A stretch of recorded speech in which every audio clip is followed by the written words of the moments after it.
Hello सांगमाने मोर नाम मिनती एवं मु 28 वर्ष बयस मो स्वामी राहुल एक दुर्घटना रे मते छाड़ी चली जाइथिबारु मु गत 6 वर्ष धरी एका अछि। मोर दुईटी सुंदर पिला आदित्य एवं आरती आउ मो दुईटी पिलांकर बयस मात्र 5 वर्ष बयसर। मो स्वामी राहुलଙ୍କ मृत्यु परे आमे आम विवाह परे भड़ा नैथिबा समान फ्लैट रे रहिथिलु। सेही छोटो फ्लैट हमर स्वप्नर घर थिला, किंतु भड़ा एते अधिक थिला जे एहाकू एका परिचालना करिबा मो पई कष्टकर होई पडुथिला। राहुल किछि टंका संचय करिथिले एवं इंश्योरेंस टंका पाइथिले, जाहा मोते किछि समय पई निजकू एवं पिलामानंकू प्रतिपालन करिबारे साहाय्य करिथिला। किंतु धीरे धीरे सेही टंका रास पाइबाकू लागिला एवं मु चिंतित हेबाकू लागिली। मु केबे काम करि नथिली कारण राहुल सबुबेले कहुथिले जे से टंका रोजगार करिबे एवं मु पिलामानंकर जत्न नेबी। मु एबे कोन करिबा उचित एही प्रश्न मते प्रतिदिन रातिरे घांटी देउथिला। मु काम करिबाकू चिंता करुथिली, किंतु मु मो पिलांकू छाड़िबाकू इच्छा करुनथिली। सेमाने एबे बहुत छोट थिले एवं मु तांकर सबु काम बुझुथिली। मोर केवल गोटिए विकल्प बाकी थिला जे मो बापा मांको घरकू फेरिजिबी। तथापि मो बापा मांको सहित मोर संपर्क केबे भल नथिला। सेमाने विश्वास करुथिले जे मु निज इच्छारे विवाह करिछि, तेणु एबे मोर निष्पत्तिर परिणाम मोते भोगिबाकू पड़िबो। किंतु मो सान भाई आकाश सबुबेले मोते समर्थन करि आसिथिला। से मोठारू 3 वर्ष सान एवं मो भाई ए पर्यंत विवाह करिनी। से गोटे छोट चाकरी करिसंती जहा तांको खर्च बहन करे, किंतु विवाह भली बड़ पदक्षेप पई तांको पाखरे ए पर्यंत पर्याप्त टंका नाही। जेतेबेले मु मो बापा मांको सहित कथा हेली सेमाने तुरंत राजी होई नथिले। मो मां कहिले, झियो तुमे आम कथा न मानी एही पुओकू विवाह करिछ, एबे तुमे एवं तुमर पिलामाने आम उपरे बोझ होइजिबे। मो मां एपरि कहिले, किंतु आकाशर बुझा सुझा परे सेमाने शेषरे राजी होई गले एवं तेणु मु मोर दुई पिलांक सहित मोर पुरुणा घरकू फेरी आसिली। घरकू आसिबा सहज थिला, किंतु सेठारे रहिबा सहज नथिला। मोर बापा मां एबे वृद्ध होई जाइथिले एवं सेमाने प्रत्येक छोट छोट कथारे रागी जाउथिले। आउ सेमाने कहुथिले जे मिनती तुमे दुर्भाग्यवान, तुम पई तुम स्वामी तुमको छाड़ी चली गले। एपरी कथा सुनी मोर हृदय भांगी पडुथिला। मु रातिरे एकुटिया बसी कांदुथिली जेपरी पिलामाने मते देखि न पारंती। एही समस्त परिस्थिति मध्यरे मो भाई आकाश एकमात्र व्यक्ति थिले जिए मो पाखरे ठिया होइथिले। से मते कहुथिले, दीदी हार मान नाही, एकाठी आमे सबु किछि ठीक करिबा। गोटिए दिन संध्यारे पापा मते फोन करी कहिले, मिनती घर खर्च एते बढ़ी जाइछि, मोर पेंशन एते लोकंकु पोषण करि परिबो नाही, तुमको चाकरी खोजिबाकू पड़िबो। मु बुद्धिमान भावरे राजी होई गली आउ कहिली, हम पापा मु काली चाकरी खोजिबा आरंभ करिबी, तुमे एवं मां मो पिला मानकर जत्न नेबो। किंतु आकाशंकु एहा पसंद आसिला नाही। से मो रूम को आसी कहिले, दीदी तुमको कौनसी स्थान को जीवाकू पड़िबो नाही, मु दुईटी चाकरी करिबी, तुमे केवल घर परिचालना कर एवं पिला मानकर जत्न नियो बोली कहिला। मु तांकू बुझाइली आउ कहिली, भाई एहा मोर दायित्व, तुमे तुमर भविष्यत विषय रे चिंता करिबा उचित। तुमे विवाह करिबो, तुमे एक परिवार आरंभ करिबो, मोते मो गोड़रे ठिया हेबाकू पड़िबो। से संकोच करुथिले, किंतु शेषरे से मो कथाकू ग्रहण कले। सेइठु मु चाकरी खोजिबा आरंभ कली एवं जणे उकिलଙ୍କ कार्यालय रे काम पाइली। अबनी सार जणे बहुत भल लोक थिले। से मो परिस्थिति बुझी पारिले एवं विलंब पाई मोते केबे गाली देले नाही, किंतु एही चाकरी मो पाई यथेष्ट नथिला। दरमा एते कम थिला जे पिलामानंकर फीस, सेमानंक पोशाक किंबा घर पाई योगदान करिबा पाई यथेष्ट टंका बाकी नथिला। मु प्रतिदिन रातिरे क्लांत होई घरकू फेरिथिली, किंतु मु जानिथिली जे एहा यथेष्ट नुहे। गोटिए रातिरे पिलामाने सोईबा परे मु बारंडारे बसिथिली। आकाश मो पाखकू आसी कहिला, दीदी तुमे बहुत क्लांत देखा जाउछ। मु निश्वास छाड़ी कहिली, हम भाई एही चाकरी मो पाई ठीक नुहे, दरमा बहुत कम एवं काम बहुत अधिक। सेइठु आकाश मो हाथ उपरे हाथ रखी कहिला, दीदी तुमे एही चाकरी छाड़ी देबा उचित। मु आउ एक चाकरी खोजिबी, जदिओ मोते 24 घंटा काम करिबाकू पड़े मु करिबी। मु तुमको एवं पिला मानंकू कोनोसी जिनिसर अभाव हेबाकू देबी नाही। तांको मुह उज्जवल थिला जेपरी से मोते साहाय्य करिबाकू प्रकृतरे खुशी थिले। से मोते चाहि कहिले,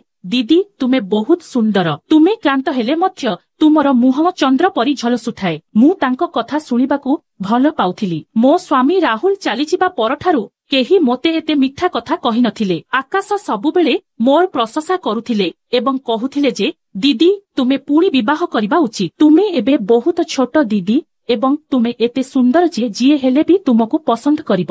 ସତ କହିବାକୁ ଗଲେ ମୁଁ ତାଙ୍କର ମିଥ୍ୟା କଥାକୁ ଭଲ ପାଉଥିଲି। ମୁଁ ଚାକିରି ଛାଡ଼ିବାକୁ ନିଷ୍ପତ୍ତି ନେଲି। ଆକାଶ ଆଉ ଏକ ପାର୍ଟ ଟାଇମ୍ ଚାକିରି ପାଇଲେ ଏବଂ ସାରାଦିନ କଠିନ ପରିଶ୍ରମ କରିବାକୁ ଲାଗିଲେ। ଆକାଶ ଏବେ ରାତି 10 କିମ୍ବା 11ଟାରେ ହାଲିଆ ହୋଇ ଘରକୁ ଫେରୁଥିଲେ। ମୁଁ ସେ ପର୍ଯ୍ୟନ୍ତ ଜାଗ୍ରତ ରହି ତାଙ୍କ ପାଇଁ ଅପେକ୍ଷା କରି ରହିଥାଏ। ଘରର ଅନ୍ୟ ଲୋକମାନେ ଏବଂ ମୋ ପିଲାମାନେ ମା ଏବଂ ବାପା ସେତେବେଳେ ଶୋଇପଡ଼ିଥିବେ। ପିଲାମାନଙ୍କୁ ଶୋଇବା ପରେ ମୁଁ ରୋଷେଇ ଘରକୁ ଯାଇ ତାଜା ଖାଦ୍ୟ ପରିବେଷଣ କରିବି। ଆକାଶର ପୋଷାକ ଧୋଇବା, ଇସ୍ତ୍ରୀ କରିବା ଏବଂ ତାଙ୍କ ଛୋଟ ଛୋଟ ଆବଶ୍ୟକତା ପୂରଣ କରିବା ମୋର ଦୈନନ୍ଦିନ କାର୍ଯ୍ୟର ଏକ ଅଂଶ ହୋଇଗଲା। ଶନିବାର ରାତି ଆମ ପାଇଁ ସ୍ୱତନ୍ତ୍ର ଥିଲା। ତାପରଦିନ ଆକାଶର ଛୁଟି ଥିଲା, ତେଣୁ ଆମେ ବିଳମ୍ବିତ ରାତି ପର୍ଯ୍ୟନ୍ତ ଟିଭି ଦେଖୁଥିଲୁ, ପୁରୁଣା କାହାଣୀ ମନେ ପକାଇଥିଲୁ କିମ୍ବା କିଛି ନ କହି ପରସ୍ପରର ଉପସ୍ଥିତି ଉପଭୋଗ କରୁଥିଲୁ। ମୋତେ ମନେ ଅଛି ଗତ ଶନିବାର ଆକାଶ ବଜାରରୁ ଫେରିବା ସମୟରେ ପିଲାମାନଙ୍କ ପାଇଁ ମୋର ପ୍ରିୟ ଗୋଲଗପ୍ପା ଏବଂ ରଙ୍ଗୀନ ବଲ ଆଣିଥିଲା। ଆଉ ସେ କହିଲା, ଦିଦି ମୁଁ ମୋର ନୂତନ ଚାକିରିରୁ ପ୍ରଥମ ଦରମା ପାଇଲି ଆଉ ଆମେ ସମସ୍ତେ ମିଶି ଘରେ ଗୋଟେ ଭଲ ପାର୍ଟି କରିବା ଆଉ ମଜାମସ୍ତି କରିବା ବୋଲି କହିଲା। ମୁଁ ମଧ୍ୟ ତା କଥା ଶୁଣି ଖୁସି ହୋଇଗଲି। ତାପରେ ମୁଁ କହିଲି, ଆକାଶ ମୁଁ ତୁମ କମ୍ପାନୀରେ ଚାକିରି କଲେ କିପରି ହୁଅନ୍ତା? ସେଇଠୁ ଆକାଶ ମୁଣ୍ଡ ହଲାଇ ମନା କଲା, ନା ଦିଦି ସେଠାକାର କାମ ବହୁତ କଷ୍ଟକର, ରାତି ଡ୍ୟୁଟି ଏବଂ ବହୁତ ଶାରୀରିକ ପରିଶ୍ରମ ହେଉଛି। ଏହା କେବଳ ପୁରୁଷମାନଙ୍କ ପାଇଁ ଭଲ। ସେଇଠୁ ମୁଁ ନିରାଶ ହୋଇ କହିଲି, କିନ୍ତୁ ମୁଁ ତୁମକୁ ଏତେ ବୋଝ କରିବାକୁ ଚାହୁଁନାହିଁ ଆକାଶ। ସର୍ବୋପରି ମୁଁ ଏବଂ ମୋର ପିଲାମାନେ ତୁମର ଦାୟିତ୍ୱ ନୁହେଁ। ସେଇଠୁ ସେ ମୋର ହାତ ଧରି କହିଲେ, ଦିଦି ଏପରି କୁହ ନାହିଁ। ତୁମ ପାଇଁ ଏବଂ ପିଲାମାନଙ୍କ ପାଇଁ କଠିନ ପରିଶ୍ରମ କରିବା ମୋ ପାଇଁ ଆନନ୍ଦ। ମୋତେ ଆଉ ବିବାହ କରିବାର ଚିନ୍ତା ନାହିଁ। ସେଇଠୁ ମୁଁ ହସିଲି ଆଉ କହିଲି, ତୁମେ କଣ ବାଜେ କଥା କହୁଛ? ତୁମେ ମାତ୍ର 25 ବର୍ଷ ବୟସର ଏବଂ ତୁମେ ବହୁତ ଭଲ ଦେଖାଯାଉଛ। ତୁମ ପାଇଁ ଅନେକ ଝିଅ ଲାଇନରେ ଠିଆ ହେବେ ଏବଂ ଯେଉଁ ଝିଅ ତୁମକୁ ପାଇ ସେ ବହୁତ ଭାଗ୍ୟବାନ ହେବ। ଆକାଶ ଭାଇ ନୀରବ ରହିଲେ ଆଉ ସେ କେବଳ ହସିଲେ। ସତ କହିବାକୁ ଗଲେ ମୋ ଭାଇ ଆକାଶ ପ୍ରକୃତରେ ଜଣେ ଭଲ ପିଲା ଥିଲେ। ତାଙ୍କର ଏତେ ମିଠା ସ୍ୱଭାବ ଥିଲା ଯେ ଗାଁର ସମସ୍ତେ ତାଙ୍କୁ ପସନ୍ଦ କରୁଥିଲେ। ସେ କେବେ କାହାକୁ ଖରାପ କହିନଥିଲେ। ସବୁବେଳେ ଅନ୍ୟମାନଙ୍କୁ ସାହାଯ୍ୟ କରିବାକୁ ପ୍ରସ୍ତୁତ ଥିଲେ। ମୁଁ କେବଳ ସେ ମୋ ଭାଇ ବୋଲି କହୁନାହିଁ, ବରଂ ତାଙ୍କର ଆତ୍ମା ପ୍ରକୃତରେ ପବିତ୍ର ଥିଲା। ଗୋଟିଏ ଶନିବାର ରାତିରେ ଆମେ ପୁଣି ଡେରି ପର୍ଯ୍ୟନ୍ତ ଜାଗି ରହିଥିଲୁ। ଟିଭିରେ ଏକ ସିନେମା ଚାଲୁଥିଲା। ଆକାଶ ହଠାତ୍ କହିଲା, ଦିଦି ମୁଁ ବହୁତ ଦିନ ଧରି ଏହା ବିଷୟରେ ଭାବୁଥିଲି। ତୁମେ ପୁଣି ବିବାହ କରିବା ଉଚିତ। ମୁଁ ଏକ ଗଭୀର ନିଶ୍ୱାସ ନେଲି। ନା ଆକାଶ, ମୁଁ ବିବାହ କରିବାକୁ ଚାହୁଁନାହିଁ। ମୋର 2ଟି ପିଲା ଅଛନ୍ତି ଏବଂ ତୁମେ ଜାଣ ଯେ ଜଣେ ସାବତ ବାପା ଥିବା ପିଲାମାନଙ୍କ ପାଇଁ ଜୀବନ କେତେ କଷ୍ଟକର ହୋଇପାରେ। ସେଇଠୁ ଆକାଶ ଭାଇ କିଛି ସମୟ ପାଇଁ ନୀରବ ରହି କହିଲେ, ଦିଦି ମୁଁ କିଛି କହିବାକୁ ଚାହୁଁଛି, କିନ୍ତୁ ଦୟାକରି ଖରାପ ଭାବନ୍ତୁ ନାହିଁ କିମ୍ବା ଭୁଲ ବୁଝିବେ ନାହିଁ। ତାପରେ ମୁଁ ତା କାନ୍ଧରେ ହାତ ରଖିଲି। ଆକାଶ କଣ କହିବୁ କହ, ମୁଁ ଶୁଣିବି। ସେଇଠୁ ସେ କହିଲା, ଦିଦି ମୁଁ ଚାହୁଁନାହିଁ ତୁମେ ପୁନଃ ବିବାହ କର। ଯେତେବେଳେ ତୁମେ ଏବଂ ପିଲାମାନେ ଘରେ ଥାଅ ଘରଟି ଜୀବନ୍ତ ଅନୁଭବ ହୁଏ। ଆମେ ପିଲାଦିନରୁ ପରସ୍ପର ସହିତ ଅଭ୍ୟସ୍ତ। ତୁମେ କଣ ମନେ ରଖିଛ ଯେତେବେଳେ ଆମେ ଗାଁ ପଛପଟେ ଥିବା ପୋଖରୀରେ ଏକାଠି ପହଁରିବାକୁ ଯାଉଥିଲୁ? ମୁଁ ଜାଣି ଖୁସି ହେଲି ଯେ ଆକାଶ ମୋତେ ତାଙ୍କ ପାଖରେ ରଖିବାକୁ ଚାହୁଁଥିଲେ। ମୋ ବାପା ମା ସବୁବେଳେ ମୋତେ ପୁନଃ ବିବାହ କରିବାକୁ ଉତ୍ସାହିତ କରୁଥିଲେ, କିନ୍ତୁ ଆକାଶ ଭାଇ ଚାହୁଁଥିଲେ ଯେ ମୁଁ ଏଠାରେ ତାଙ୍କ ପାଖରେ ରହିବି। ପର୍ବପର୍ବାଣୀ ସମୟରେ ଆକାଶ ମୋ ପିଲାମାନଙ୍କ ପାଇଁ ନୂଆ ପୋଷାକ କିଣି ଦେଉଥିଲେ। ଦୀପାବଳିରେ ସେ ତାଙ୍କର ସମ୍ପୂର୍ଣ୍ଣ ଦରମା ଆମ ପାଇଁ ଖର୍ଚ୍ଚ କରୁଥିଲେ ଏବଂ ପିଲାମାନଙ୍କ ପାଇଁ ଖେଳଣା, ମୋ ପାଇଁ ଏକ ଶାଢ଼ୀ ଏବଂ ଘର ପାଇଁ ନୂତନ ପରଦା କିଣି ଦେଉଥିଲା। ଏବଂ ମୁଁ ଆକାଶକୁ କହିଲି, ଭାଇ ନିଜ ପାଇଁ ମଧ୍ୟ କିଛି ଟଙ୍କା ସଞ୍ଚୟ କର, କାରଣ ଆଗକୁ ତୁମର ବିବାହ ଅଛି। ସେ ହସିଲା ଆଉ କହିଲା, ଦିଦି ମୁଁ ତୁମକୁ କହିଥିଲି ଯେ ମୁଁ ବିବାହର କରିବା ଚିନ୍ତା ଛାଡ଼ି ଦେଇଛି। ମୁଁ ହସି ହସି ଏହାକୁ ଦୂର କରିଦେଲି। କିନ୍ତୁ ଯେତେବେଳେ ମୁଁ ତାଙ୍କ କୋଠରୀ ସଫା କରୁଥିଲି,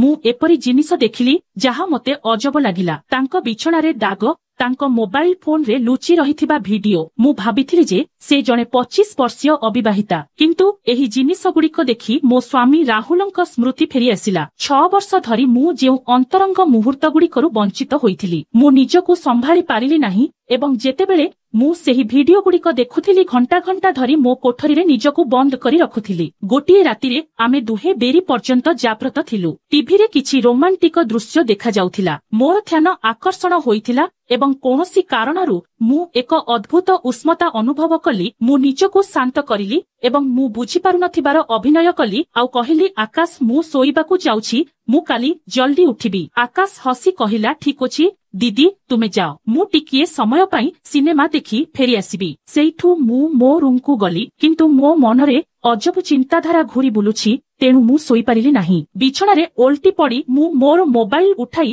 ସ୍କ୍ରୋଲ କରିବାକୁ ଲାଗିଲି। ହଠାତ୍ ମୋର ଗଳା ଶୁଖିଲା ଅନୁଭବ ହେଲା। ମୁଁ ଶୋଷିତ ଥିଲି। ମୁଁ ଧୀରେ ଧୀରେ ଉଠି ପାଣି ପିଇବା ପାଇଁ ରୋଷେଇ ଘରକୁ ଗଲି। ବାରଣ୍ଡା ଦେଇ ଯିବା ସମୟରେ ମୁଁ ଦେଖିଲି ଆକାଶର ରୁମରେ ଲାଇଟ୍ ଜଳୁଛି। ମୁଁ ମନେ ମନେ ଭାବିଲି, ସେ ଏପର୍ଯ୍ୟନ୍ତ ଶୋଇନି। ତାପରେ ମୁଁ ଯେତେବେଳେ ତାଙ୍କ ରୁମରେ ପହଞ୍ଚିଲି, ତାଙ୍କ କବାଟ ଟିକେ ଖୋଲା ଥିଲା। ମୁଁ ଚୁପଚାପ ଭିତରକୁ ଚାହିଁଲି ଏବଂ ଯାହା ଦେଖିଲି ତାହା ମୋର ହୋସ ଉଡାଇ ଦେଲା। ଆକାଶ ତାଙ୍କ ମୋବାଇଲ ଫୋନରେ ମୋର ଫଟୋକୁ ଦେଖୁଥିଲା। ଦୀପାବଳି ଫଟୋ, ଯେଉଁଥିରେ ମୁଁ ଏକ ଲାଲ ଶାଢୀ ପିନ୍ଧିଥିଲି ଏବଂ ସେ ଏପରି କିଛି କରୁଥିଲେ ଯାହା ମୋ ମୁହଁକୁ ଲଜ୍ଜାରେ ଲାଲ କରିଦେଉଥିଲା। ମୋର ହାର୍ଟବିଟ୍ ବଢିବାକୁ ଲାଗିଲା। ମୁଁ ସେଠାରେ ଠିଆ ହୋଇଥିଲି, କିନ୍ତୁ ଭିତରକୁ ଯିବା କିମ୍ବା ଫେରିଯିବା ପାଇଁ ଅସମର୍ଥ ଥିଲି। ମୋ ମନରେ ଚିନ୍ତାର ଝଡ଼ ଉଠୁଥିଲା ଆଉ ମୋତେ ଏକ ଅଜବ ଖୁସି ମଧ୍ୟ ଲାଗୁଥିଲା। କେହି ମୋତେ ଏପରି ଚାହୁଁଛି। 7 ବର୍ଷ ପରେ କେହି ଜଣେ ମୋତେ ଜଣେ ମହିଳା ଭାବରେ ଦେଖୁଛି। ମୁଁ ସାହସ ସଂଗ୍ରହ କରି କବାଟକୁ ସମ୍ପୂର୍ଣ୍ଣ ଖୋଲିଦେଲି ଆଉ କହିଲି, ଆକାଶ, ତୁମେ ଏ କଣ କରୁଛ?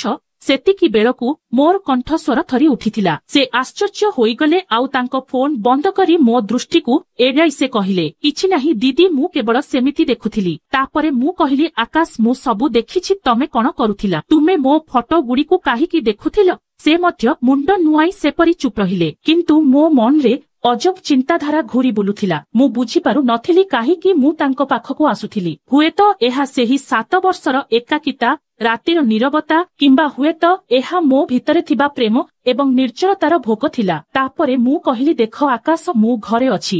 ତୁମକୁ ଏହା କରିବାର କଣ ଆବଶ୍ୟକତା ଅଛି? ଆମେ ଏକାଠି ଅଛୁ, ଠିକ୍ ନା? ହୁଏତ ଏହା ଆମ ଉଭୟଙ୍କ ପାଇଁ ଜୀବନକୁ ସହଜ କରିଦେବ।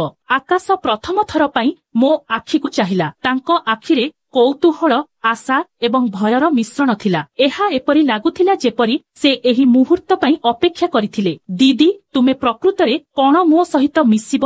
ସେତିକି ବେଳକୁ ଘର ନୀରବ ଥିଲା। ପିଲାମାନେ ଗଭୀର ନିଦ୍ରାରେ ଶୋଇଥିଲେ। ମୋ ବାପା ମା ସେମାନଙ୍କ କୋଠରୀରେ ଶୋଇଥିଲେ ଏବଂ ତାପରେ ଆକାଶ ଧୀରେ ମୋ ହାତ ଧରିଲା ଏବଂ ତାଙ୍କ ସ୍ପର୍ଶ ମୋ ଉପରେ ବିଦ୍ୟୁତ ପରି ପ୍ରବାହିତ ହେଲା। 7 ବର୍ଷର ଏକାକିତା ଏବଂ ଭୋଗ ଏକ ମୁହୂର୍ତ୍ତରେ ଜାଗ୍ରତ ହୋଇଗଲା। ଆମେ ଦୁହେଁ ପରସ୍ପରକୁ ଯାହା ଚାହୁଁଥିଲୁ ତାହା ଦେଇଥିଲୁ।